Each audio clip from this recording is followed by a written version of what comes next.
Welcome to this week's episode of Eye of the Swarm, Season 5, Episode 11, your deep dive into anything and everything related to Yellowjacket athletics. With the Big Sound Matt Johnson, I am John Garver, and Episode 1 of 2024, I guess. Yep.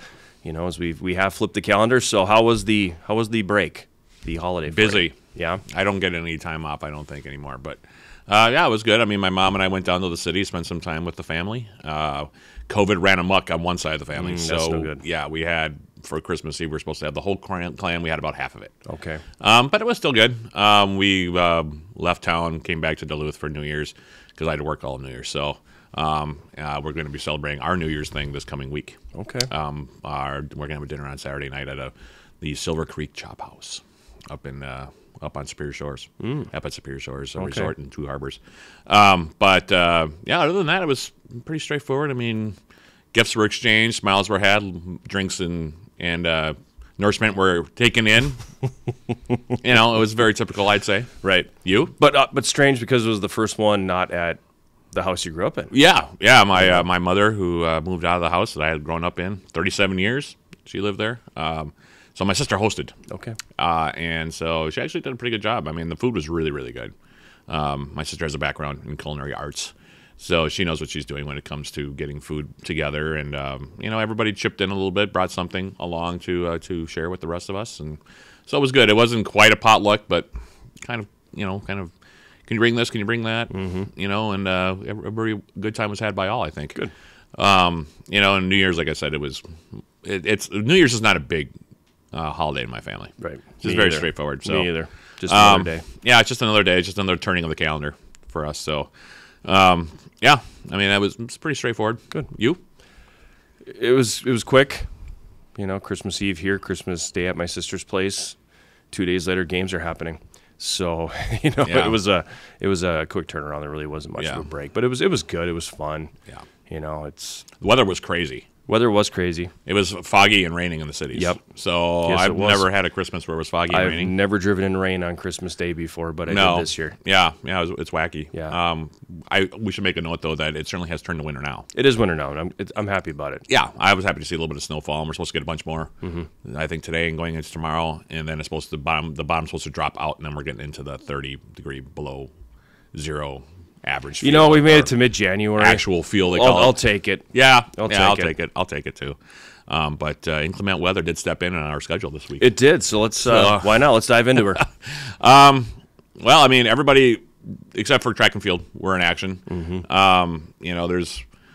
I don't know quite where to start. I think I'll start with men's hockey just because they're probably playing the best of everybody right now. Okay. And since you're the hockey guy, I will. I'll yield to you at a certain level. Won eight of their last 9. Correct. And won their own tournament for the first time ever. For the first time ever. Yeah, beat the number 2 ranked team in the country, St. Scholastica, which was a benefit, not just beating a bridge rival, but a team that was undefeated going in. Right. Beat them in overtime, and have now won 8 out of 9 after losing 5 out of 6. Yeah. So it's been a tale of 2 seasons, at least to this point. It really has. Yeah. It really has, and I think when U.S. College Hockey Online recapped the games from that week, because again that was 2 weeks ago. Right. Yeah. They said they opened their paragraph with, you remember when Superior was 1-5. Yep. And now you got a team that's 9-6. So Yep. they figured some things out. And Yeah. we'll talk to Coach McKenna here in the next segment. But he said right from the get go, this is a young group. Oh yeah. And there's going to be growing pains here. There's going to be some hiccups here. So a lot of new names. It just so on the happens roster. that everything happened in the first 5 games. Right. Yeah. And he made a point of saying in the pregame prior to the Scholastica game, the night before they beat Marion 2-1, scoring twice in the first period, and then kind of hanging on. Right. But one of the players getting up and saying after that game, guys. Yep. Earlier in the year, we lose that game that we just won. Yep. So we've come a long way. Things Yeah. are turning in a good direction for us here now, and it's happening at a good time because you're about to dive into the teeth of your conference schedule. And they had last weekend off, so that's nice. So they were able to get their legs under them a little bit more. I don't think that they've only played twice in the last if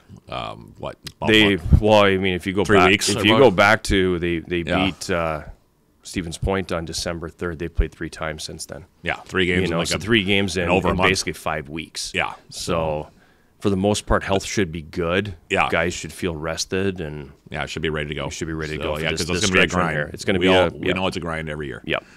Women's hockey is also grinding along, but not necessarily in a good way. Right. Lost They're 8 struggling. straight now. Yep. Yeah, they're riding the struggle bus, as we would say.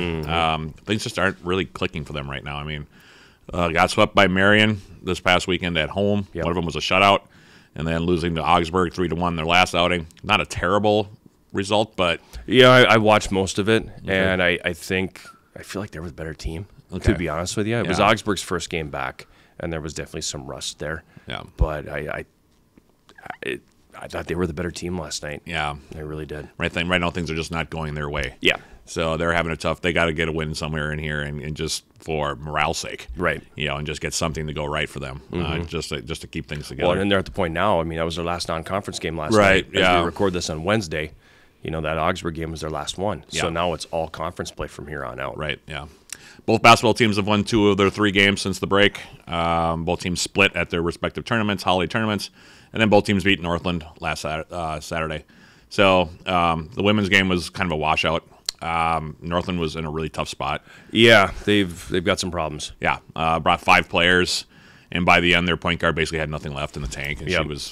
she was noticeably laboring Yeah. on the court, as were a couple of the other players too. But Yellowjacket women won by 51. And but the upside there was that everybody got a chance to play. So everybody got in and got minutes in, and Emily rotated the playing time pretty well. The minutes Yeah, I mean, were- I think the top was 16 minutes maybe Yeah. that somebody got. So yeah, and she rotated the roster pretty well. Yep. And everybody got minutes, so that was good. Men's basketball defeated Northland as well, pulled away in the second half a little bit. because that was only a 10-point game at halftime. Yeah. Pulled away in the second half, went on a big run to start the second half, and then just sort of, like I said, just about everybody got in and played some minutes in that game. So that was kind of the upshot of those 2 games. And then if you look at what the basketball teams did at their respective tournaments, the women beat Marion, lost to St. Norbert, the men lost to Dubuque, who's a really good team. Yeah. And then beat Olivet. Were they ranked? They should be if they're not. Yeah. They Because they were unbeaten. are unbeaten. Yeah, they're and they beat St. Norbert the next day. Yeah. So they're 11 or 12-0 now. Okay. Good team, really good team, according to what the players and the coaches told me about Dubuque. And then, well, especially in that conference, the Iowa League is good. So bouncing back, nice win against Olivet, and then, like I said, taking care of Northland. Both those teams have huge games coming up this weekend with North Central and Northwestern coming up. So those are big games, and hopefully they'll be ready to go. They should be pretty well rested. I think the health is pretty good for both teams too, so that will help a little bit too. Sure. So maybe the guys are a little bit more banged up than the girls are, but yeah, I mean that should be in good shape, and we'll see how they fare this weekend. But 2 huge games on the road coming up this weekend, and then track and field get back to it. Yeah, they start practice next week. Yep. And 5 days later, they're hosting a meet. Yep. So yeah, exactly. And like the defense of the conference title for both those teams starts up in earnest coming up here in this next week or so. So. Yeah, I mean, things are going to start kicking up a little bit now. It's been a little bit of a quiet period, but now we're going to start getting into the teeth of it. yeah, everybody's back into regular action, and both basketball teams in conference play. Women's hockey's in conference play. Men's hockey has their last non-conference weekend this weekend before they dive back into conference play for their last 8 games. So it's going to get hot pretty fast. Yeah, it's gonna be busy. It's gonna be busy, but it should be fun. So looking forward to it. Speaking of hockey, we're going to take a timeout. When we come back, we will sit down with Yellowjacket head coach Rich McKenna from the men's hockey program, and I know he's got a player coming, but I don't know who it is yet. Oh, it's a surprise. So we will find out in a matter of minutes who will be joining us for the roundtable segment of this week's episode. So we're going to be right back. You are watching Eye of the Swarm. Find your passion.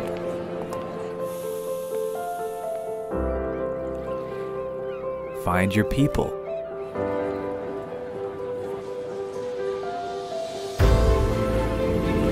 Find your purpose.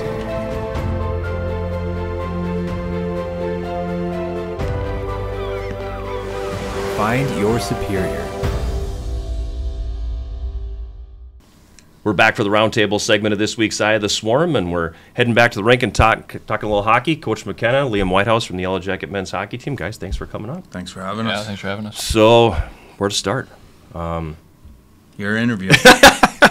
Tale of 2 seasons so It far. basically is. Yeah. So, I mean, I guess start at the beginning because, 0-4, 1-5, and since turned that around into 9-6 by winning 8 of your last 9. So, Let's talk a little bit about the rocky start and how you kind of smooth things out a little bit here to get riding a pretty good wave lately.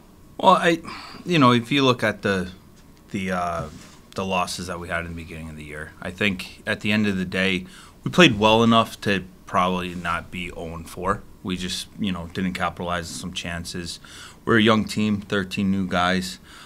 We did tweak some systems or structure, or whatever you want to call it. I just think it was a kind of a little bit of a not getting some bounces, not capitalizing on certain chances, new guys, a little bit of the system, changing. It was a new year. We went to 114 days. We, started a little bit earlier and stuff like that. So I just think it took us a little bit longer than I expected. But at the end of the day, you could see it was there.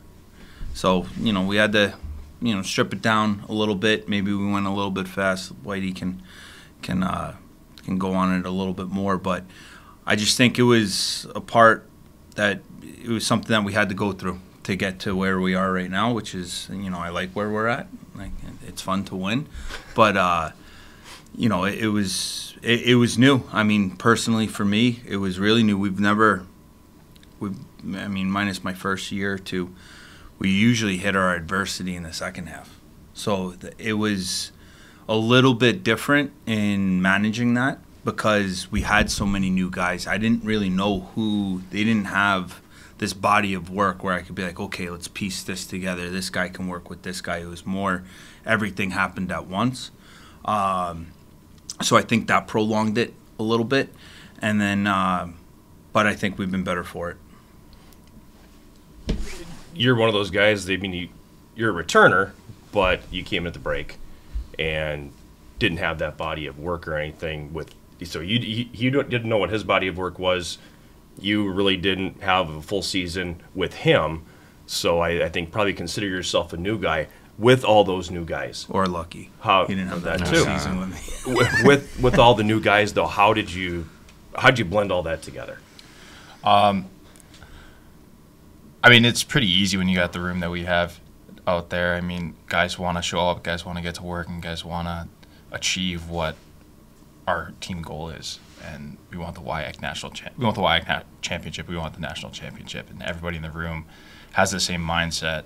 And obviously, going 0-4 to start is on nobody's bucket list. But the energy didn't change in the room. We knew we had it in the room to still achieve those goals. So, it's easy to show up to the rink every day and with a group of guys that wants to get the job done like that. Even with him, because chances are run out quickly and patience run out quickly. I was super calm.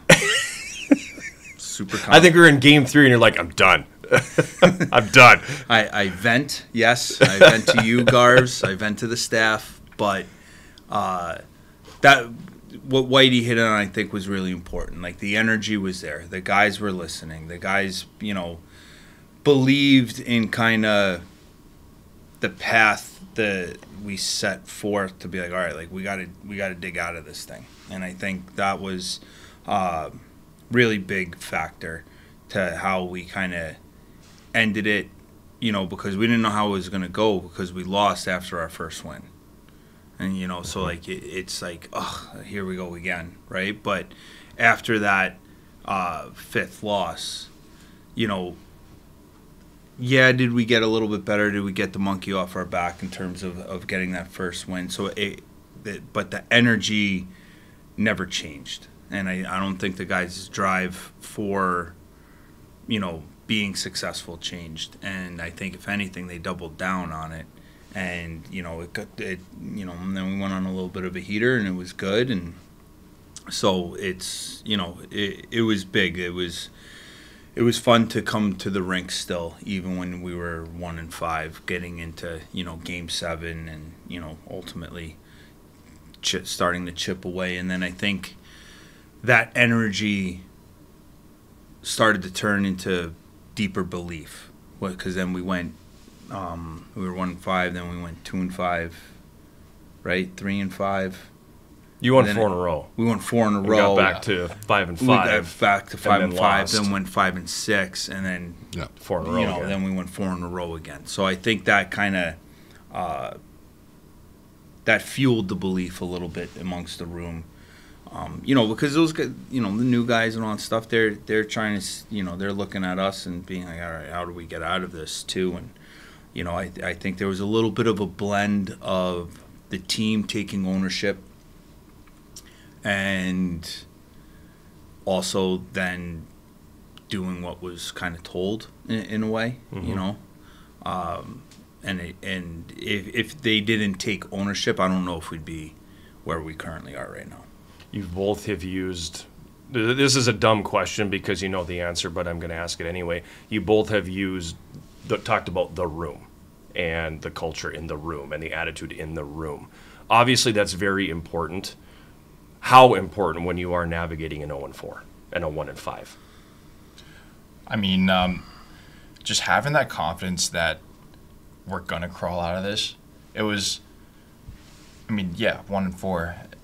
It's like I said, nobody's bucket list, but having the confidence that we are gonna crawl out of it, and we all had that collectively. Like, we still wanted to show up to the rink. Rich wasn't losing his mind, Nope. which was nice. Totally calm. He knew it too. Totally calm. So the room we knew the players we had in the room. We knew the quality of the players we had in the room, and we knew what we could do together as a team because we had glimpses of it in preseason, and everybody's been playing good teams before this. And we brought in a bunch of new guys, so we were kind of just waiting for it to click. It wasn't a matter of if, it was a matter of when, and we hit that, which is nice to get over with in the first half of the season. Well, Go ahead. I mean, Rich and I, we talked quite a bit during soccer season about what the year's going to look like for hockey. That's sort of what we Best do. game manager in the staff. But one of the things that I remember you told me, Rich, was, okay, so I've got a lot of new guys coming in. It's about half the roster's pretty much brand new. And we've got some new goaltenders and everything, All and key positions. Yeah, all key positions. And I remember you saying to me, it's going to be interesting. He said, I'm really happy with what I've seen, but there are going to be bumps in the road for sure. And I could kind of tell that he was going to be kind of, we have to be a little more diplomatic about this because there's a lot of change happening here. Right. And when you roll out for the first, weekend or first 2 weekends and you're playing 4 games, 5 games, and you're like, okay, let's see what we can do. It's sort of, you want to win those games, but at the same time, you're learning as you go. Yeah. So, and that's where that kind of calmness, I think, in the room kind of takes over a little bit, where if the coach doesn't panic and Rich just walks in and says, hey, look, we're figuring ourselves out a little bit here. And that's... There was that, and then, like, after Scholastica, it is what it is. I thought we had a great third period, right? And then we played Augsburg, and, we went 2-1 against them. But then when we kind of hit on the way back, when we started 0-3, that's kind of where, I don't want to say I lost it, but I kind of did say, like, I'm not going to sit here and give you guys moral victories. Like, if you think, like, that I'm just going to rub your back and be like, hey, it's okay to lose, like, that, I'm not the guy for you. So, like, I think when that kind of happened, because up until that point, there was a learning process and all, but I think that kind of put a little bit of, like, we're not going to make excuses, though. I don't care if it's 23 new guys or whatever. And that's when I think ownership started to happen. Certain guys stepped up naturally, gave us a little bit of breathing room, or you saw guys like warming up and being like, all right, like, it's going to break through for this guy, it's going to break through for this guy. Though the guys in the room then saw it, other guys simplified their jobs a little bit, and we went 0-4, right? But then we got one. But we started to play better hockey, and it came down. We broke it back down to the individual, broke it back down to, like, what do we value? What do we value within the process? And then I think that helped give the guys a little bit of a direction. And then, and ultimately, like, we played, this past weekend against Marion and Scholastica, we played well. In the beginning of the year, we lose those games. Yeah. And what's really cool, that was said by a guy in the room. I thought that was a very mature analysis of the past weekend. Sure. And quite frankly, against Scholastica, like, we got outchanced against them, but we found a way. Yeah. Right. So you're not always going to play your best and win every single time you take the ice, but you're also, that's the bounce that we didn't get in the beginning, but we've earned it now, right? Kind of feel like I'm having the discussion I had with the guys at Center Ice after practice. Well, I mean, it comes down to there's such a saying as nose to the grindstone, and sometimes you have to grind it out. That's just how it has to go. Not everything's going to be a work of art, and I felt like just in watching you guys, once you got that first one, it was like the big monkey got off of your back. It was just like, okay, it was hard to get the first one. Now we know, that we can win games. And, I mean, I don't know if a light switch is on when that happens or not, but it's more of like, I could kind of tell a little bit because I was there when you guys won your first one. And it was like, there was just a big sigh of relief almost. It was like, oh, finally. We finally got, now, we've been working hard. We've been trying. We haven't seen the result yet that we want. Now we got that first one. Now, like, the light switches on, and we're like, okay, let's get back to work now. Now we know what it feels like. We can actually win. Let's keep on winning and doing what we need to do to win games, and things will just take care of themselves, And, and like, Whitey is a great example of it, too. Like, he comes in here. We're trying to acclimate him. We're in the process of, we then immediately start navigating a little bit of a slide in the second half, right? I don't know a ton about Whitey yet. He doesn't maybe get some of those opportunities. Season ends, all these new guys. I mean, Whitey was kind of roped into those new guys too a little bit. Right. Obviously, with practice and all that stuff, I saw a little bit. I've seen it, but and then all of a sudden, Whitey comes in and he does an absolute terrific job on the penalty kill. Well, that that was a piece that we needed to fix. So then, then we found we need 2 right shot D, and we're overloaded on the left side, right? So we're playing guys on their offhand. Well, we need 2 right shot D. It changes those couple of those shifts, right? It extends a little bit of ozone time sometimes for 2 out of the 4 forward shifts. And again, I still don't feel we're firing on all cylinders. We still have some really talented hockey players that are, a little bit snake bitten or whatever, or coming back or going through a slump, or maybe not being as consistent as we need them to be. But we have depth. We're utilizing it. Guys are getting in. Guys are doing a good job. Ended on a good note. Focus for the next game. Certain guys have played every game. We've basically have used almost every single guy on our roster, and every goalie is you got to give the goalie some goal support too. I think it's pretty tough for a new guy to come in and all right, I'm going to be one shot better than the other team, right? And outplay the other goalie, but we're only going to score 1. So, you better be perfect. You better be perfect at that point. And I think that, it was just a little bit of finding who we are. How was that? How difficult was that for you, though, coming in, 3 games last year? 4 games last year? 4 games last year? Yeah, I think 4. And then even early on this year, didn't get in right away. Now it seems like you're pretty well entrenched. How difficult was that? How did you keep, punching the card every day to make the strides you had to get in that lineup? Well, I mean, sitting out a couple of games in the beginning here, it happens. Just got to sit around and wait for your chance, and when it comes, take it. I mean, as far as staying clocked in the whole time, I wanted to play for the guys in the room. I wanted to, we were losing games. I wanted to step up and contribute to the guys in the room and help us get back on the board, and that's kind of what drove me a little bit. And I mean, nobody likes to be scratched. Nobody likes to sit out of the lineup. But you got to find your role and figure out what helps the team win. Figure out what you can do to help the team win. And once you do it, don't stop doing it. And I mean, I don't like to say I'm safe in the lineup because nobody's safe in the lineup. And but it's fun to play games. It's fun to win. So I want you to touch a little bit too on the goaltending thing. How in the world do you got 3 guys who can play? How do you do it? Sure. How do you do it? You know, coin flip.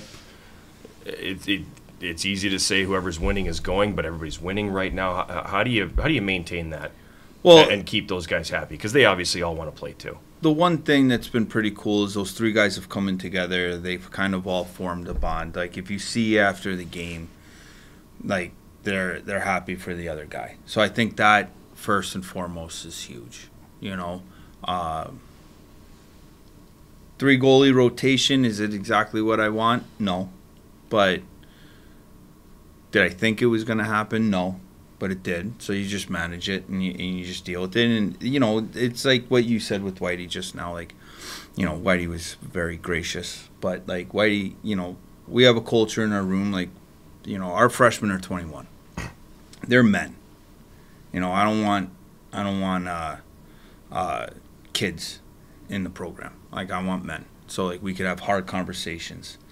But on the flip side of that, as a coach, and you talk about culture and all that stuff, like, you got to be able to eat crow a little bit too. Like, you know, Whitey didn't divulge this, but Whitey came into the room and basically challenged me, and I thought it was awesome. You know, and he's like, I can, like, give me that chance or whatever, and hey, if you do that and I feel you're ready, I'm gonna tell you to put your money where your mouth is. And you know, Whitey cashed that check, so he was good, right? And he's helped us, and he's, you know, so again with the goalies, like you just have an open and honest conversation with them, and that's the best. That's the only thing I have, right? I can just be like, listen, I'll do whatever I can for you, and I know you're gonna play. You might not play as much. Well, hey, I'm not gonna win as much as I want to win, so I guess we're all giving up a little bit. So let's just be men about it. Suck it up. Your time will come, and let's just go to work. And you know, it's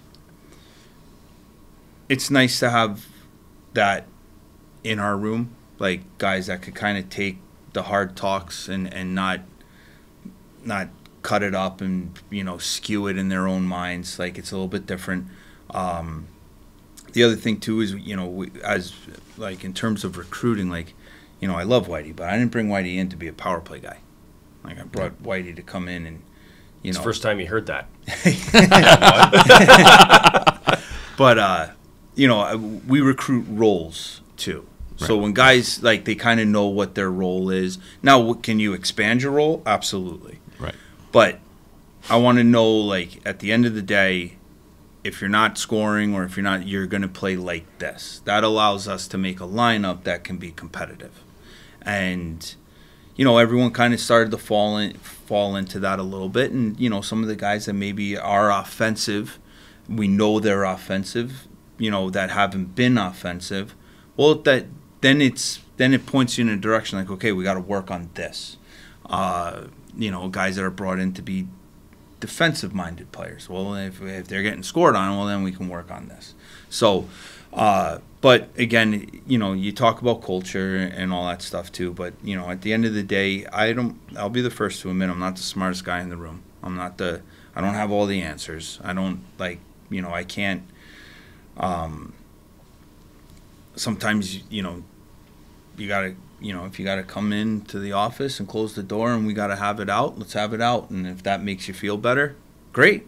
Like, at the end of the day, you know, you can say whatever you need, and I'll still drop you a pound, give you a hug, tell you I love you, but I'm also gonna challenge you. And, you know, if you're willing to do that, you know, it's gonna be an honest conversation, you know, but nothing. I don't hold it against you, and I think I've proven that to the guys. And more importantly, with 13 new guys, the returners. So if a kid that doesn't know me as well, like I don't know all the guys like in and out just yet. They, you know, they're looking to their teammates for guidance, you know, and Whitey could come in and be like, hey, like, you know, you better back it up, but you know, have it out. And that's one of the things that you and I have talked about as well is, like, Rich is very much an open door policy kind of guy. Like, he will have the conversation with you, whether it's something that you know, you need advice on, or if you're just going to have it out. You know, like you said, like, Rich's door is always open. So, and that's, I think in today's day and age, that's so important, especially when you have a bunch of new guys. Yeah. You know, my door's open.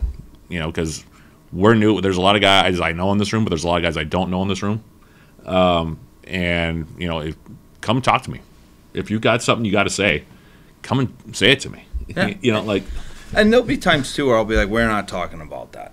Like your mind's in the wrong place. No wonder you are where you are. Get out." Right. Like, and there's other times where I'm like, "Oh, that's a really good point." Like Right. I bring guys in. I've brought Whitey in. Like, who do you want to play with? Like you guys, they know. Like I'm Yeah. not. Like I said, I don't have all the answers. Right. Yeah. I'll touch on that too. Oh, sorry. Okay. Go ahead, William. No, I mean, I've played for coaches who they'll say they have the open door and they'll come bring you in and blow all the smoke and tell you how good you're doing. Just keep doing what you're doing. Rich isn't like that. You go into his room, you know what you're doing wrong by the time you walk out. And you know what you can fix. And no, like, that's a good thing as a player.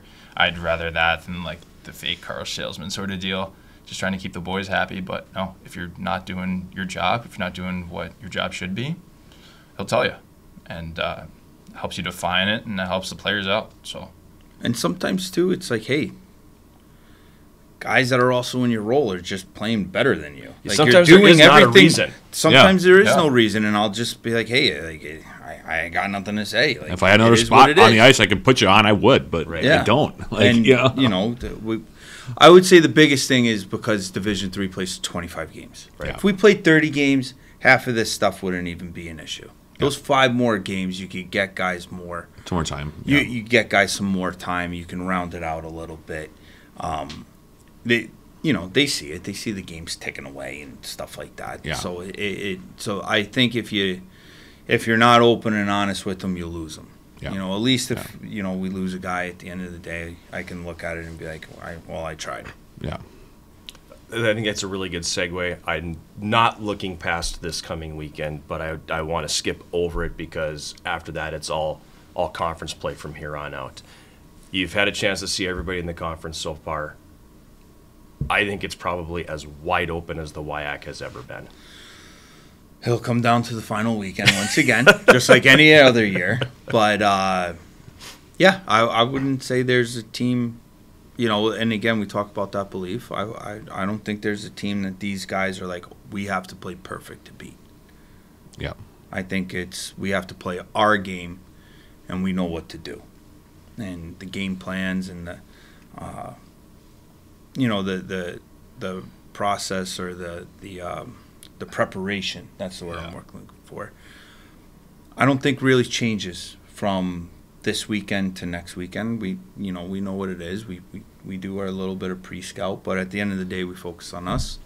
And, it's going to be, the WIAC is wide open, Yeah.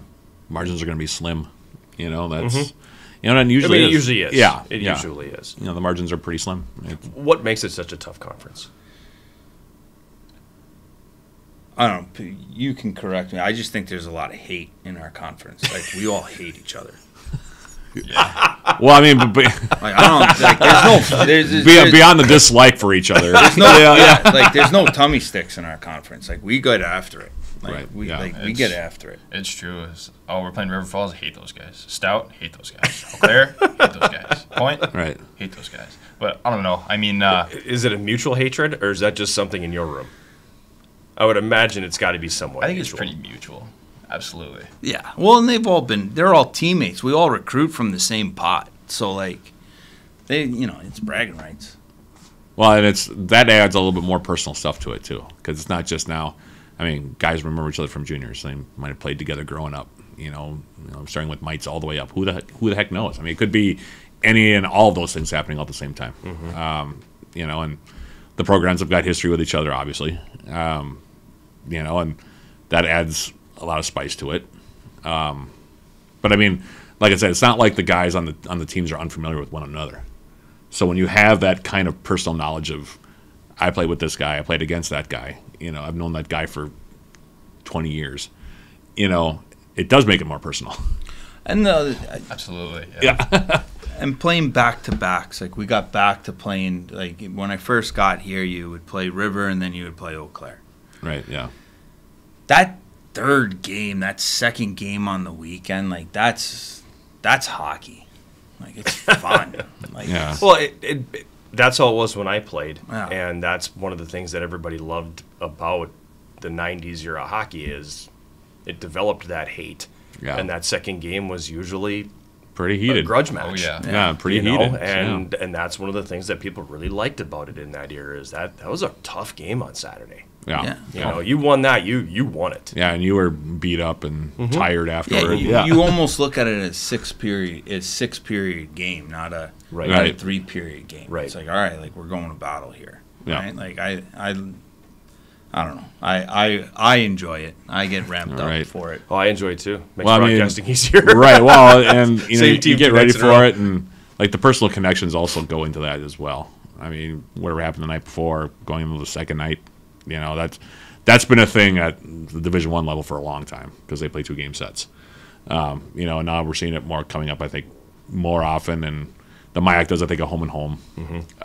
You know, and the WIAC is sort of back to that back-to-back thing because, like you said, when you first came in, it was different. They would split it up, and you'd have you playing somebody completely different the next night. And so now you were, depending on how you did the previous night, now you're seeing a brand new opponent who you don't really, you know, you're not really jiving with right now because you haven't seen them yet, you know, on the weekend, and you have to keep track of, okay, River Falls plays maybe this way a little bit differently than Stout plays.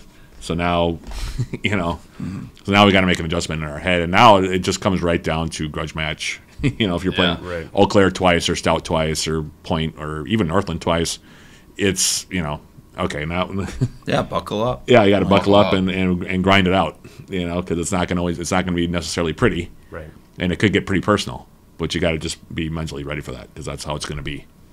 No, absolutely. And like, obviously, you're taking numbers like, oh, okay, number 12 hit me a little late. I'll take note of that. I got Right. 5 more periods to get him back, Right? Yeah. or yeah, stuff like that. And I mean, like you said, like a lot of guys know each other, and a lot of guys want to win against the guys that they know. Well, and that's why you get those scrums too more often in game 2, Oh, yeah. especially at the end of periods where it's like, okay, you know, I've been storing this up now for 4 periods. I mean, you got me last night. I'm still pretty angry about it. Yeah, and Yeah, it's like, yeah, and we've played them all once already, right? So Right. like, you know, that second game on Saturday is going to be, that's your third game against them, and I think it's a testament to our conference though as a whole. It's why even regardless before we had the AQ, there was always a WIAC team in the Frozen Four, Yeah. like because Yeah. you're battle tested, like you're going through. There's no easy games. Like, you know, teams that might not be where they want to be or have a record that they want to have, they're going to catch somebody. And, like, Yeah. we got to prepare to not be that team. Like, you know, if you're preparing for records or playing the game on paper, you're going to get smoked in the WIAC. Well, and you've Yeah. seen it from both sides. Having come from a different conference, you're a transfer, obviously. Yeah. So it is different in this league, isn't it? Oh, absolutely. I mean, most all out East conferences, there's teams who you know are going to lose to certain teams. In the WIAC, it's any team can win on any night. Like, we've seen Northland beat Stevens Point. Right. Any team can win here. So every game's a battle. It's not, oh, we got these guys, like, easy win. But yeah, no, yeah. we don't have that. We just roll out our lines. We're gonna be fine. Yeah. It's not doesn't work that way. No. Yeah. I would love to have one game where we start fast and I can just sit back and roll, though. It's pretty intense for those 60 minutes, I'll tell you that. Keep you on your toes. Or Yeah, like I would love for us to start fast and just be like, all right, let's Well, just... and the margins are, like I said, are so thin, and it isn't just at the top. No, Like, it's it goes all the way down. You're going to go Yeah. into the final Saturday Yeah. on Yeah. February 10th or whatever With the 4 day is. different scenarios. And, and Yeah. there'll maybe be one team that'll be locked into a playoff spot, and everything else is wide Yeah, open. yeah, and absolutely. just point here, point there. You know, you can finish anywhere from yeah. first to fourth, Right, depending yeah. on what happens in Well, that in the day. last couple of years, we've lost the first round bye because of that. Right. You know, we've Right. you know, the one year they did something. I don't know. We don't need to talk about that, but you know, but like last year, you know, all we needed was 1 point and we get a first round bye, and you know, Point came in and took it to us, right? Yeah. And really said it. You know, I don't know if we ever truly recovered. I don't mentally think from you that. did. And then I didn't think so. I didn't think so I thought either. the first night especially, it was like, okay. You know what I Yeah, mean? it's- So like that, you know, so like that's how good our conference is. Like you, And that's a tough spot too because you have to turn around then after you get, like you said, you know, Point came out swinging. huge letdown. Yeah. Yeah, Huge. and Huge letdown. You know, you got to go into the room and then say, hey, we got another game to play against these guys. You know, we have to keep the energy up. But when you have a big letdown like that, you know, it's hard to go in the room and see all those guys sitting there going, because they know what just happened. You know, and that's they definitely know what happened after the second game. Yeah, well, I mean, even the letdown on the Friday night though, like you go, no, I got to go in there and try to fire them up to play tomorrow after this big letdown tonight. Yeah, you know, and it's. But that's what you build for all season. Yep. Yeah. Right, and like you want to be in a meaningful game. You want to earn that bye. You want to earn whatever place that you had. You don't want, like, having regrets stinks. Like regret is a real it's a real energy killer. That's one. And it sticks with you for a long time. It can stick with you, and those how. You know, one of the things we really want to work on with the guys this year is, like, you know, don't forget. Like, you know, in the words of Colorado Buffaloes, like, you know, take receipts and go and get it done. Like, go and you know, right the wrong. Like, you know, be angry about it. Like, play with passion. Like, you know, make sure that doesn't happen again. Push back. Like, because you need that, because that you might dig into that. You might go to that well in the third period of the WIAC championship. Like, hey, you know, we're down 2-1. Let's go. We've already got a taste of it with Scholastica too. Exactly. Yeah, You and know, that's what like, we didn't forget. Like, that was big. Like, we didn't forget. We came back from behind twice to tie it up. Yeah. Right. Like, that's Against a team that was undefeated. Like that knows how to win and has been winning. Well, and that's something that traditionally with your teams has been difficult. Coming from behind has been hard for your teams. If you don't score the first goal, it's a couple of years ago it was a guaranteed loss. Yeah. If they didn't score the first goal, they lost. They never came from behind. So it says something. Yeah. You know, that it's working. So Yeah, I think that's that confidence in the room piece. Like, we'll go back in the locker room. We got this, boys. Yep. We got this. Yeah. Like, and nobody's just saying that. Everybody's believing it. Sure. And that's the difference. I think we got guys now that when they say it, it's not just words. Sure. And I think that's Yeah. the guy that says it backs it up. Right. And that starts to fuel the next shift and the next guy and the guy that's sitting next to him, to his right and his left. And it's not the rah-rah stuff and all. You know, some guys do it, other guys don't. Some guys do it by example. Other guys will just say it. You know, this year for the first time in 4 years, C.J. Walker spoke up. I thought that was huge. Like, C.J. hasn't said anything. You know, he was more of an example guy. And, you know, he kind of doubled down on taking the excuses and being like, there is no moral victories. Like, we got to go. Yep. And I think that helped fuel the turnaround a little bit too. Like, there's all these things as you bank all these things throughout the season, right? And then you resort back to those things when you need to, right? And then you know, and hey, sometimes you got to go. Like, how many times, Garves, has UWS got to the tournament by coming in through the back door? Most of them. Right? So, like, Most of them. it's not like it hasn't been done. It's not like it hasn't been done here. It's like you just got to play. You got to build good habits and build it up till you're playing your best hockey when it counts the most. What does bringing a guy in at the break do to that room? Because that's a case that you have unfolding with you right now. You have a player that came in during the break. You were that person last year. 30 years ago it was me. But what does that do? And then when that person gets inserted in the lineup, what does that do? Because he's taking someone's job. Well, we're still looking for a Garves. We haven't found a Garves yet to come in. But Garves couldn't play anymore because he was way too slow. Coach Nelson, you know, it's something you think about. But at the end of the day, to me, when I addressed it to the guys, and Whitey can go on this further, it's I'll make whatever decision I need to make sure the program wins. At the end of the day, the guys all know me, them, nobody's bigger than the program. So, you know, we went out and tried to find a guy that we think could help us offensively. So, you know, we didn't just bring in a guy to bring in a guy. There was a reason. This is the reason. We're going to do it. Some guys, I think, take it and be like, all right, I accept that challenge. Let's go do this. Other guys, might get in a little bit of poopy pants, but they got to get out of it. Right. They got to get out of it or you're going to get left behind. Like, at the end of the day, my job is to win. Right. This is a winning program. This has been a winning program.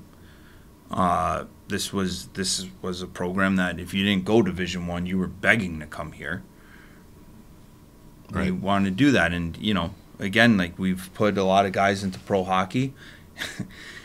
If you think, I have a short leash, wait till you get to the next level. Right. So, again, it's another mental preparation thing because we'll have 4 or 5 more guys this year sign somewhere and play pro before they graduate. Yep. Yeah. Yeah, I mean, I just think that, like, coach's perspective, like, you have a hole that you got to fill it when you can. And I think that's what we did here. I mean, I've known...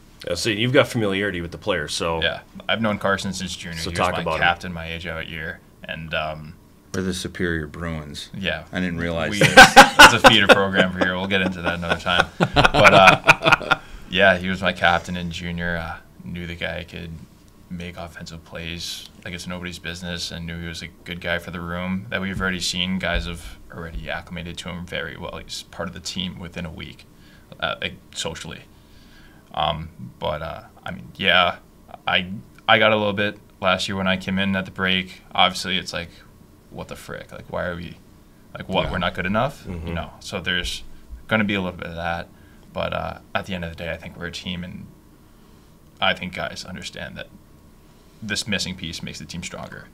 Well, that's kind of part of the. I'm obviously not a hockey guy, and I don't have a lot of experience with the dynamics of a hockey room. But the example I always go to is, and it's somewhat chintzy, but in the movie Miracle, where Herb Brooks brought on Tim Hauer, which is a true story, and he actually did bring Timmy Hauer in, and Timmy Hauer was a heck of a hockey player. Yeah. And everybody in that room was scared now because they knew how good a player he was. And it's like he's taking somebody's job. That's what he's here to do. Well, look at the NHL trade deadline every single year. Yep.